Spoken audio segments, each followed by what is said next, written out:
In a word, one may describe the game XF Extreme Formula as fast.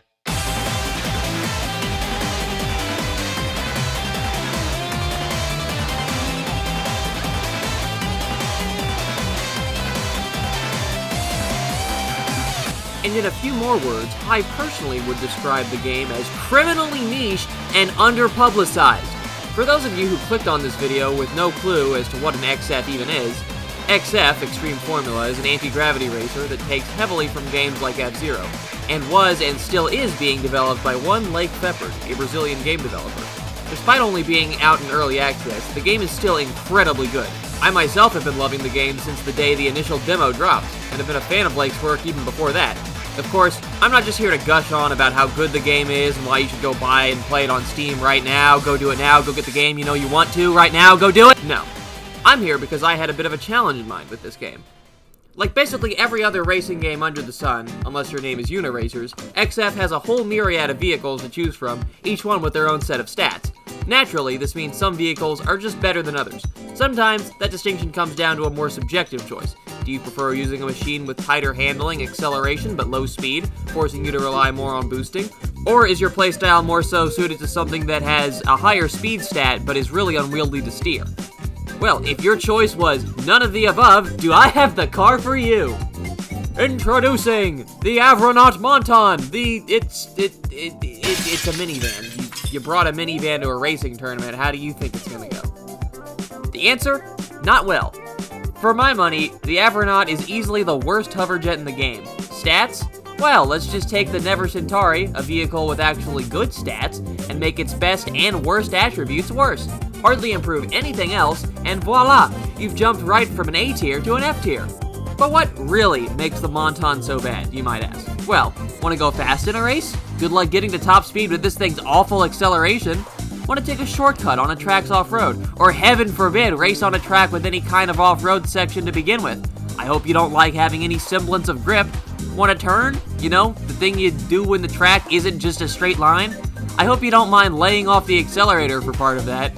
Realistically, the only things the Monton does well are its boosts and its RAM intake, allowing it to make good use of its boosts and regain charge for them quickly. But even then, the aforementioned Never Centauri is just better at doing that anyway. There is honestly no strategic advantage to using the Avronaut Monton in any circumstance. So naturally, I'm going to use it to beat the whole game on the hardest difficulty. Before getting started though, a few ground rules. First, I'll be doing this challenge on the game's Beyond difficulty, the mode where by design, the computer players are literally just faster than you. They get a boost to their stats that you simply do not benefit from. Second, I don't have to win every single race, just every cup. As long as I get first place overall, it counts. On that note though, I'm not even sure the Monton can get first on every single race in this mode, as I'll demonstrate in a little bit. And third, since the game doesn't really have an ending right now, beating it just means beating all 8 cups. Okay, all on the same page? Good, because it's time for the... Alright, when you think of the first cup in any racing game, what exactly comes to mind? Simple tracks aimed at giving new players a feel for the controls and an introduction to the game's various mechanics as a whole, right? Well, XF isn't much different. Its early tracks do just that. The thing is, however, you're racing against AI who already have a handle on the game's various mechanics. And the simpler the track is, the more they'll feel the need to show off what they can do. And this phenomenon is already oh so present in the game's first track, Over Summer Circuit.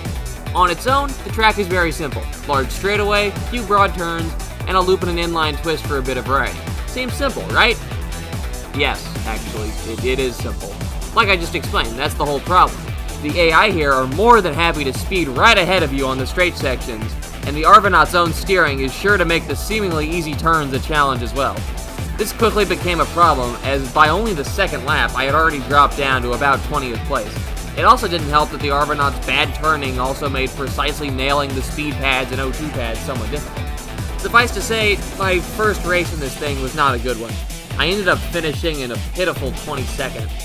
Though I did still place higher than the 4 other Montons in the race, so at least I got to say I'm the worst of the best, for whatever that's worth.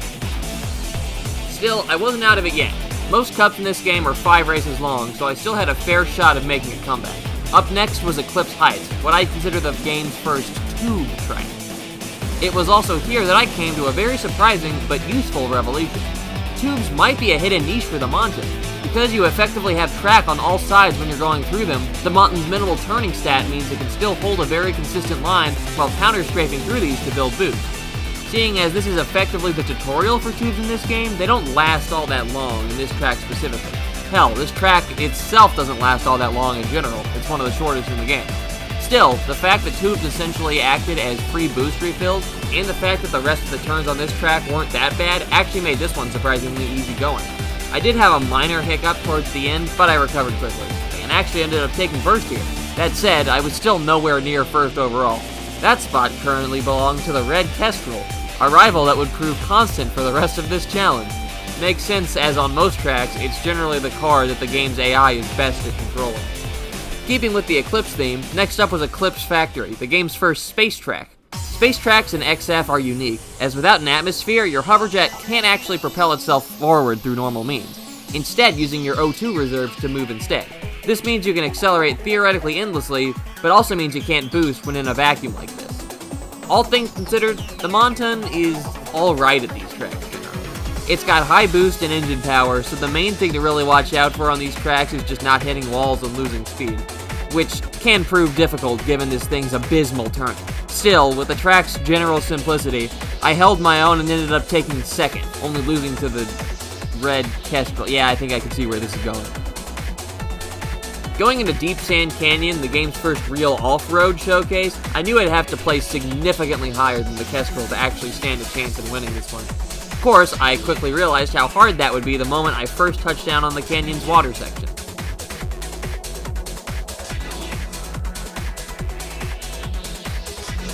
Yeah, I wasn't kidding when I said this thing had no traction off-road. After quickly thereafter flying out of bounds, I restarted the race and on the fly tried my best to serpentine over the water, with varying success from lap to lap. Still, I managed to actually take the lead here, though the Kestrel remained competitive. It was also here I remembered the overdrive exists. Oh yeah, I should probably explain it. So, overdrive is a mechanic added to the game after launch. Essentially, your vehicle will sacrifice a large sum of fuel and health while it's active, but in exchange, it'll receive a prolonged boost to its speed. Because of that, I can only use it sparingly, but it's also something the AI will never use, so it can give you a leg up on them if used properly. I cut it close with my health at the end here, but I did end up getting first again.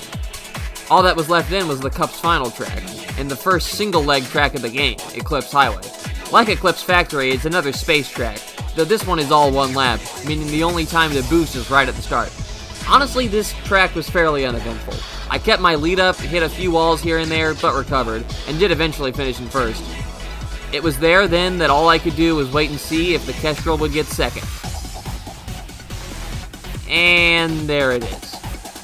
My first attempt at the Mercury Cup was close, but not quite enough. Still, I learned a few things from it. One being to use tubes and half-pipes to their fullest whenever you get a chance to, and two, actually remember the overdrive exists. Upon running it back, I could already tell I was getting more comfortable with how the Monton handled. I had started getting into a rhythm of tapping brakes to get around turns to take them sharper than I had normally. That, combined with actually using my overdrive, netted me a 17th place finish on Oversummer. Still not great, but better than last time. I ended up popping my overdrive a little too early and ran out of fuel right before the finish, so I probably would have done better than I had if I was a bit smarter about that. Eclipse Heights went about the same as last time. I took first here yet again. Eclipse Factory actually went better than last time though, with me taking first place here as well. Something kind of funny happened here actually. On the second lap, a lot of the other racers must have gotten going so fast, many of them launched off the track entirely, seemingly including the red Kestrel. Going into Deep Sand this time, things were looking a lot more doable. If I just played well here and stayed strong, I did have a shot at winning this.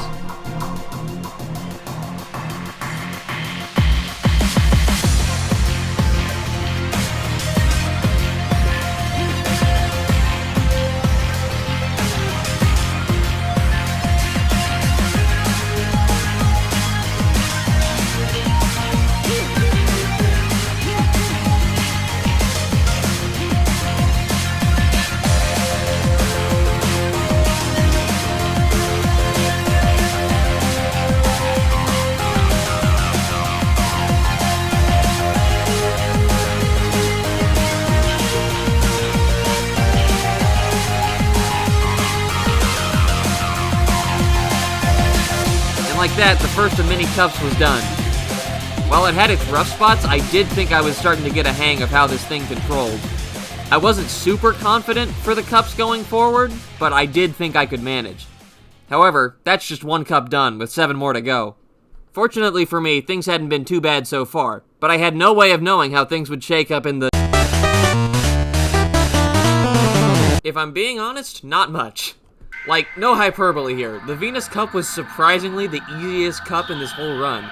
The ultra-wide turns and the pipe sections on Cloud Lacus were actually pretty well fit for the Avronaut. Magma Hole, a track I thought would be tricky for it, actually went really smoothly as well, with my brake turning strategy making the sharper turns on this track a non-issue. Aeroflow Drive went down easy as well. The Avronaut builds up and maintains boost quite well here, allowing it to just keep that boost chain going for a majority of the track. Hell, I went so fast my first time around I ended up flying off the track. That said, I did run it back right after and win the track with little issue. Aurora Raceway was next, and a majority of this track is a half-pipe. You already know what that means. Strafe City, baby! That just left Sienna Glacier, the Venus Cup's final stretch. Now, while the Avronaut didn't perform exceptionally or anything here, this is one of my favorite tracks just in general, and is as such one I already know quite well, so this one also went down with little issue. In the end, I ended up clearing the Venus Cup with all first-place finishes, a perfect record. All things considered, the Avronaut isn't a half-bad choice to tackle the tracks this cup has to offer. It's not the best choice, obviously, but it's definitely got some surprisingly good potential here. But can the same thing be said about the... Welcome to Earth. Welcome. The Earth. I think I've been there once or twice at some point. The Earth Cup is a somewhat unique one in XF, for a handful of reasons. It's the only cup to feature 2 separate single lap tracks, as well as the only 10-lap track in the game. Several of its tracks are also based on real-life racetracks. It's also by far the most deceptively challenging set of races for the Monton to handle in the entire game. Of course, it doesn't dip you into the deep end right from the get-go. No. See, it starts you off with a nice, calm warm-up on Hyper Lagos to lure you into a false sense of security. This sunny southern paradise of a track features wide turns, long boost strips, and even an opportunity for a crazy ultra shortcut that the Monton is no way suited for. Still, with proper execution, the Monton can still handle this track decently without any need for tricks like that. Hell, maybe execution is an extra fitting term here, because I'm pretty sure I watched a guy crash and blow up on one of the turns while I was driving past. An omen? Perhaps, but for now, things continued smoothly. The brake turning strategy made the sharper turns of this track manageable, resulting in a strong first-place finish. Of course, starting at the top means you can only go down from there. Remember earlier when I said... On that note, though, I'm not even sure the Monton can get first on every single race in this mode. Well, no more does that sentiment ring true than here. Hypertona Interstellar. This track is as simple as they get, really. It's just a basic oval with 2 wide left U-turns on each side littered with O2 pads. Theoretically, you'd never have a reason to let off the accelerator or boost here. And at the start, that certainly seems to ring true. But take caution, dear viewer. As your overboost fills more and more, so does your instability. Hitting the precise angles of turning to recharge your boost gets less and less consistent. All while the CPUs, with their simply better stats, continue to gradually pass you up. Eventually, you'll mess up, and just barely miss your next boost refill, leaving you coming to a crawl while everyone else around you begins lapping your snail of a minivan. Even with the overdrive, it's hopeless to catch back up. The leaders of the pack have already finished by now, and by the end of it all, you'll be lucky to have even placed within a single-digit position.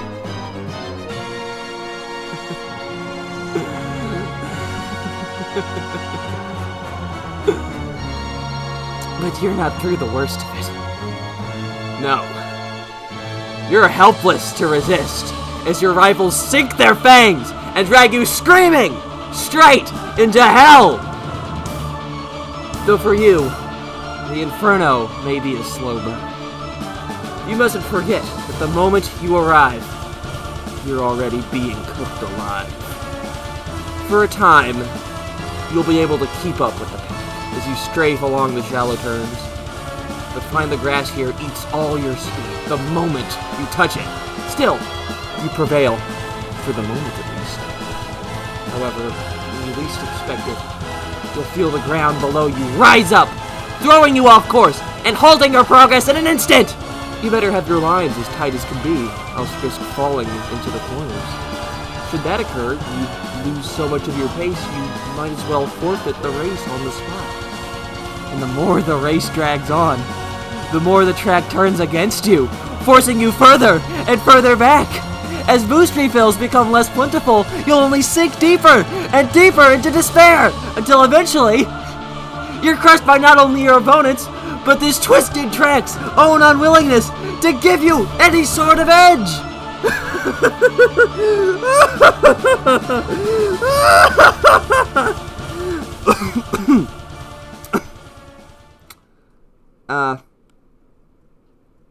The next track, Ringatron, is fortunately much more straightforward. In fact, I mean that literally, as this track is quite literally a straight line the whole way through. The entire track is one giant vertical ring, so there really isn't any turning that needs to be done here, aside from strafing side to side to hit O2 and boost pads. On the upside though, that's really all you need to do to give yourself an edge here against the competition that is currently no doubt already leagues ahead of you. Here, I strategically spaced out when I hit speed boost and when I use boost in a way that best maintains my overboost.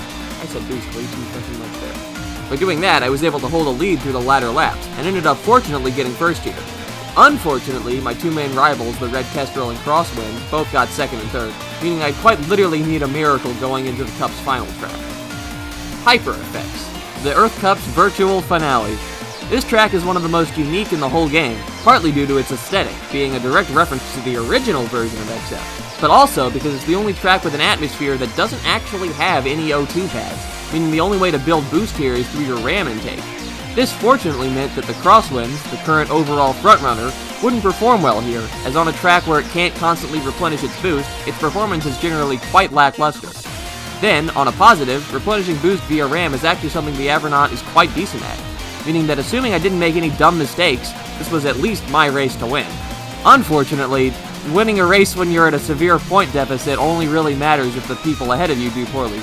And in the case of the Red Kestrel, it did anything but, getting second here. This ultimately yielded me a third place finish overall. Having seen the whole Cup in action now, I knew actually winning it was going to be gruesome. Though not wanting to bang my head up against the same wall on repeat just yet, I decided that instead of restarting the Earth Cup immediately, I'd take a small detour and take on the Glory with the Moon, Mercy on the Earth. And what a good detour it was, cause man, the Moon Cup is way more easygoing than the Earth was. It starts with Long Turn Speedway, one of the few tracks that honestly feels tailor-made for the Avronaut to perform well on. The titular long turns littered with speed pads make strafing while boosting a breeze here, easily letting me pull ahead of the pack.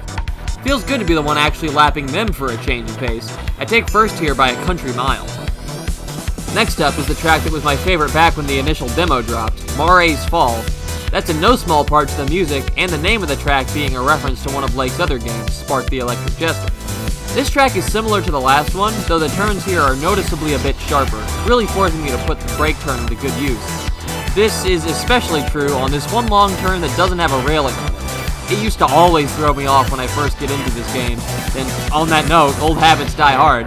I ended up flying off here just as I had so many times before. Upon restart, I quickly shot up to the front of the pack, and with a little overdrive usage, gained a lead that I was able to defend pretty, okay, last time I swear, third time's a charm. Once again, I found myself fighting for a position at the front of the pack, and with a little struggle, managed to get myself into first. I didn't fall off the turn this time, and ran a clean final lap, finishing in first again. Next stop, Double Sphere Raceway. This track is very half and half. A few parts have an atmosphere, a few don't. Still, one thing remains consistent. Your focus is always trying to build speed. The turns here are very manageable, so it's just a game of going as fast as you can. The Avronaut doesn't perform quite ideally here. I ended up finding myself in around 5th or 6th for the whole race, ultimately finishing in 5th. Not fantastic or anything, but still easily good enough to maintain my first place standings overall. The next track was Lumen Pipes. As I've explained previously, Avronaut plus tubes does a fast speed make. This track, meant to be somewhat of a reaction test, is a surprisingly well fit for the Monton, in part for that reason.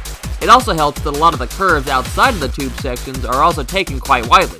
While the other racers did remain competitive here, the track as a whole didn't pose too much trouble, aside from cutting it close with health abuse. Still, I made it, and got another win in the books.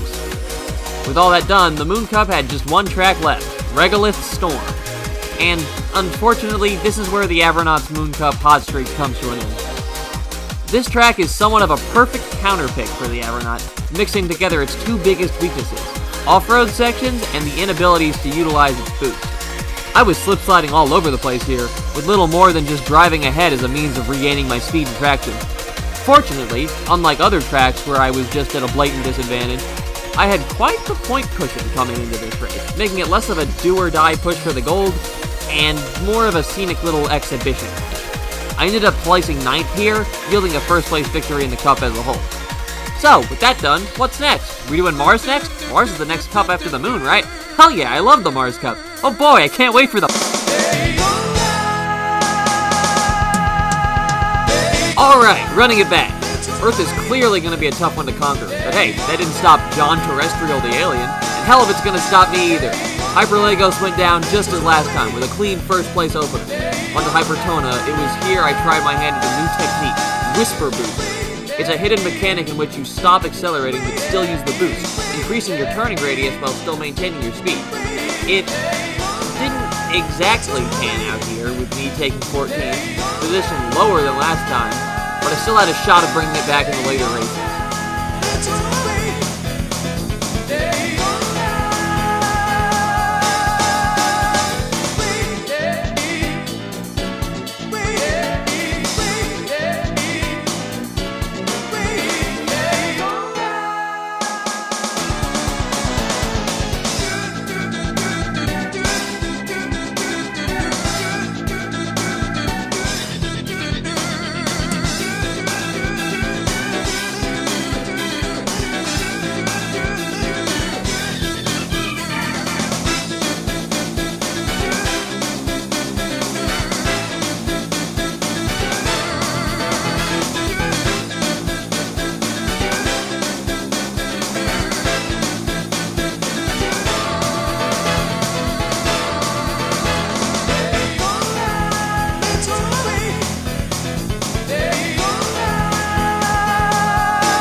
astronaut skill, a lucky break, or what. But that is the Earth Cup down! Man, what a rough one. There is no doubt in my mind that that's the worst cup for the Avronaut thus far. I just hope things will be more forgiving in the... XF's Mars Cup is a favorite of mine. I'm a big sucker for alpine and neon-coated city aesthetics, which this cup has in spades. It shows the former right away with its first track, High Oak Heights. This is a track I was actually somewhat worried about going into, as it's generally where the game starts introducing you to ultra-sharp hairpin turns. Fortunately though, they proved essentially little issue to the Avronaut, as the long straight stretch before them let me build up my O2, and just quickly accelerate out of each turn after making them. If anything, these turns were actually advantageous, as they slowed down my opponents more than they did myself. The latter laps both went down similarly to the first, with me starting yet another cup with pole position in hand. Up next, Casse Circuit. God, I love how this level looks. If for whatever reason I get trusted to direct city planning in any way, there will be giant spotlights waving around the horizon every single night. As for the track itself, it's a very fun one. It's also home to a few sets of hairpin chicanes, which the Avronaut doesn't handle perfectly, but I've gotten used to that by now, and still manage the track very well elsewhere. Ultimately, this is a second first place finish for the Cup. For the Cup's third showing, it's a track I really had a reason to be wary of, Mariner's Tribute. Like Regolith Storm before it, this track is almost entirely off-road, with the main difference being the fact this track actually has an atmosphere the whole way through. I very much expected this race to be another slide fest, and it certainly was, but it was going well? Like, really well. I was keeping up with the leaders here arguably a little better than I normally do, and I made the crosswinds. That thing is made for off-road. Still, I wasn't in first, because, like, there's no way I actually managed to take hold of first with the Avronaut. There's just no... Oh. In the end, somehow, against all odds, I took first here. I guess the Montons just got a surprising niche on this track. Anyways, moving into Casse Circuit 2, this track is where brake turning goes from a little trick you can do to perform a bit better, to a downright requirement for making some of the turns here. This track is home to numerous spiraling helixes, all of which are taken too tightly for the Avronaut to manage with just its normal turning. Brake turning here, though, actually allows you to get past with some speed, and even build up boost on these sections by counter-strafing while doing it. As for the rest of the track, it's relatively straightforward, alternating from low-to-the-ground sections to high tower sections. It was also yet another win in the books. Man, is this really going to be a repeat of Venus? Not exactly, as there is still one more track, Olympus Launcher. Yes, I said Olympus, not Olympus. That's how the game spells it, and that's how I will pronounce it. This is a track that had always given me trouble on harder difficulties, it being home to a long stretch without any O2 pads, and seemingly just having AI pathing that is 10 times smarter than I could ever hope to be here. I fully expected this track to be a somewhat disappointing finisher for this Cup's otherwise crystal clean record, but that didn't happen. In fact, the Avronaut didn't do terribly here. Somehow, I was able to maintain a third place standing throughout most of the race, even shooting into first for a moment. I did eventually get passed again, but still finished in third. Not a bad place for a track I expected to suck at. Is the Avronaut, dare I say, good? No. It couldn't be. This is just another surprising upset, like Venus was. Besides, there's still 3 more tracks to go through. I doubt this thing will do nearly as well on the... Ah, wait, wrong title card. Jupiter, a name that, to myself, has several meanings. But here in XF, it's home to one of the game's twistier cups. 2 of the tracks here literally have twists in their name. Though we won't be starting with one of those. The cup opens with Frigid Metropolis, a winding urban track with lots of 90-degree turns to throw any careless players off their game. My opening lap here was far from ideal, and the second was spent slowly climbing up the ranks, before eventually managing to break ahead going into lap 3. Maneuvering the track with the Avronaut proved tricky, but it felt like every turn had some precise angle, just clean enough for the Monton's turns to fit through. That was until I slipped off on the final turn and failed to recover. Since this was the first race of the Cup, I restarted the Cup here as to replenish my restarts, should I need them later in the Cup. Running the race back, I'd make it into first on lap 1 this time, and held up the lead the rest of the way. Aqua Twists was up next, and as the name implies, this track does indeed feature more driving on water. The water sections take place in these little tubes, but not the kind that the Avronaut's good at. What these tubes do is really show off the Avronaut's imprecision off-road. The rest of the track, though, it could handle alright, with some touchy speed control and strafing. I couldn't quite seem to get going fast enough to pass the current leaders, and... oh shit, someone blew up again. I really hope that isn't some kind of curse. I moved up to first after nailing a turn, but got past right after. However, I reclaimed the spot after taking one of the tunnels quite well, and managed to finish the race in first place again. Next, the sister track to Aqua Twist's, Ocean Twists. This one has a fairly straightforward out and back layout, though with a few noteworthy things to keep in mind. First, the only stretch of O2 is toward the end of the track, on the final turnaround before returning to the starting line. Second, the whole track is suspended above a bottomless pit, and there's numerous points in which you can fall off if you aren't careful. But by now, I felt I had the Montons handling down to a science, so falling off was... actually still a very real possibility. But no matter, I've just got to remember to manage my speed a little better there. This track is actually pretty well suited for the Monton after all, with clear places to strafe and boost, so running it back shouldn't be an issue. Okay, that one was on me. But this track really doesn't pose that much of an issue. Upon running it back a third time, I clear the troublesome curve and quite easily get caught up on a wall right at the end and fall off again. Okay, what the heck is wrong with me? Okay, fourth time's a charm, fourth time. We're good. We are good. Hoping to not have another scare like that, I head into Azure Embers a lot more caution-minded than before. Unfortunately, this track proves to be a tough one for the Avronaut. A lot of its sections don't have great visibility, which doesn't pair well with the Avronaut's bad turning stat.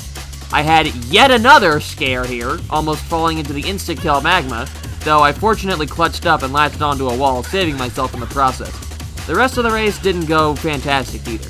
I had a few moments where I nearly caught up to first, but made the same mistake I made earlier right at the end, popping my overdrive a little too early and running out of fuel just before the goal, taking 17. Though, on the bright side, the final track here, Frigid Pipes, is the game's ultimate tube track. Unlike all the other tube tracks before it, this entire track is a tube, barring the starting line in one jump, which means you can do stuff like this.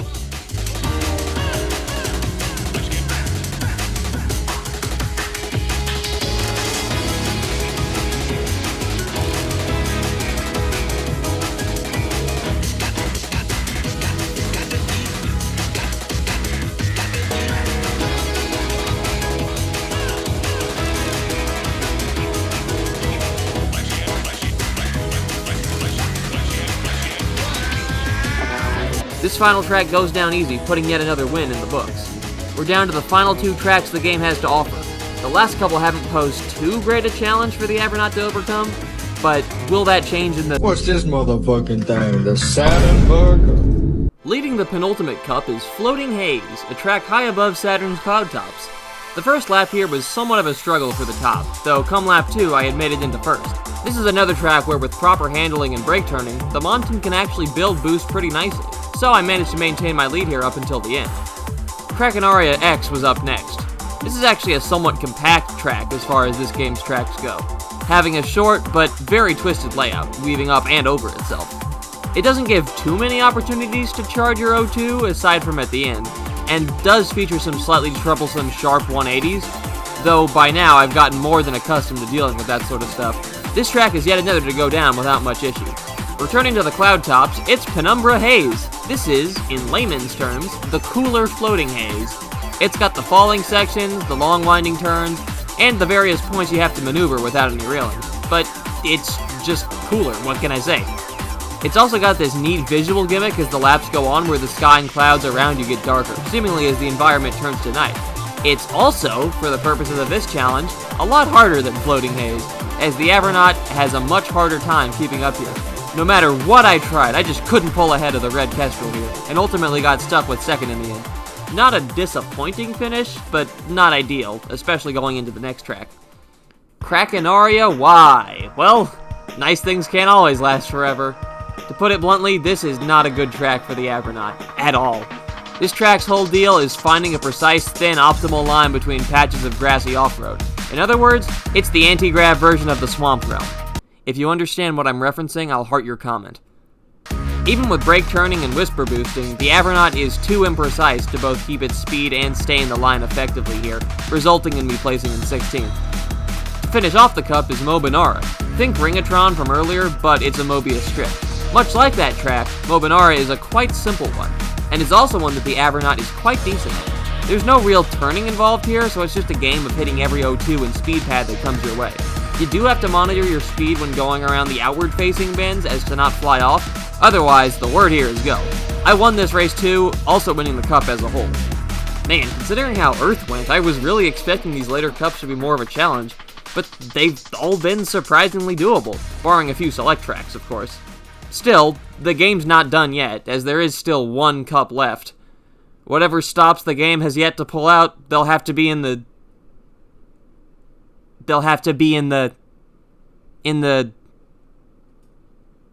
Look, is we not doing the thing now? How the hell am I gonna... The Outer Cup, the final frontier of XF racing, as of August 29th, 2025. Lake has said there's gonna be more cups on the way, so take that with a grain of salt. Still, it's the endgame as things are now. And what a fitting endgame it is. As I alluded earlier, not all cups in this game have 5 tracks. This cup is that one exception I mentioned, having only 4. However, each of the 4 present here will be sure to put what the Avronaut is capable of to the test. Starting with Thunder Heights. I have a history with this track. Out of all the courses in this game, this has always been the one I've had the hardest time avoiding walls and actually staying alive on. Though, fortunately for me, while the Avronaut isn't great at the former, its decent hole stat does make the latter a reasonable goal. And concerning the former, I really had gotten used to the Avronaut by now anyways. I didn't even find myself hitting all that many walls to begin with either. That isn't to say I ran a clean race, though I was surprised with the performance I was managing to put on. I was staying alive, keeping towards the front. Again, it makes me ask, is the Avronaut good? Perhaps that's a thought to revisit once this is all said and done. The last lap here did get a bit tense as my overdrive usage had depleted the hole somewhat, though I had also gotten close to taking first. Ultimately though, that wouldn't quite pan out as I settled for second.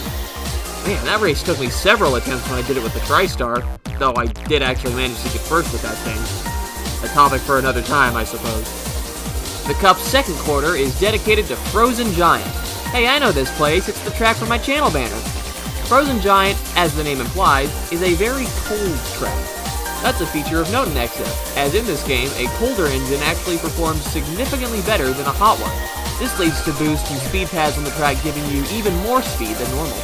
A detail that is actually quite advantageous for the XF, given its boost stat is one of the few things it does well. Still, going fast only matters if you can keep the speed up, and after whipping and clipping a wall, I lost just enough speed to miss a jump and fall out. I restarted the race and almost immediately drove off the edge again, not turning sharply quite fast enough. Third time's a charm though, as I once again fought back up for position, making sure to take the unguarded curves with respect and actually have speed when crossing the abyss.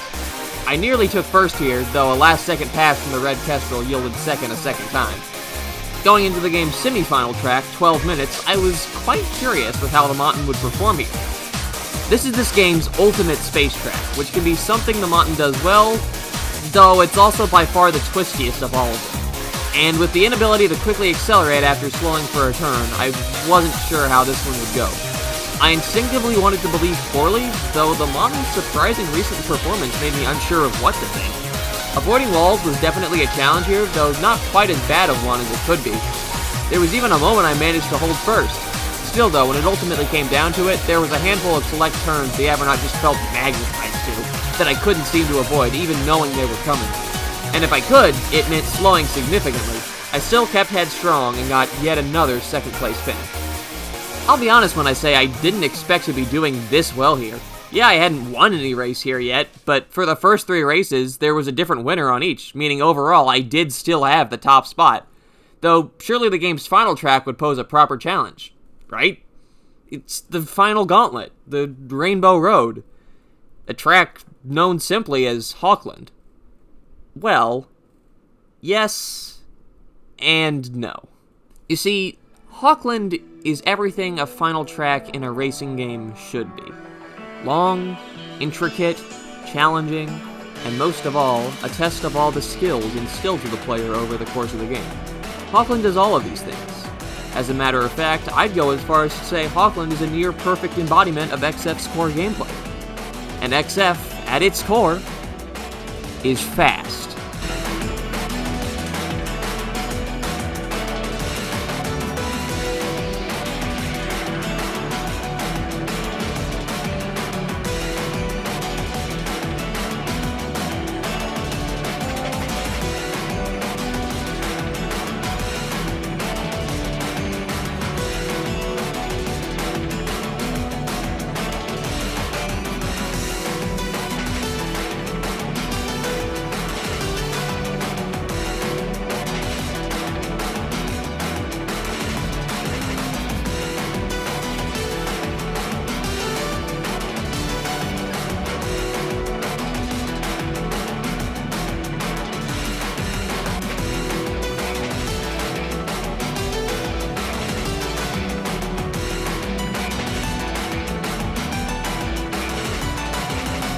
Hawkland isn't just some final track. It's a low-gravity playground, where if you know what you're doing, the racing part of all of this is optional.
And that's it, huh?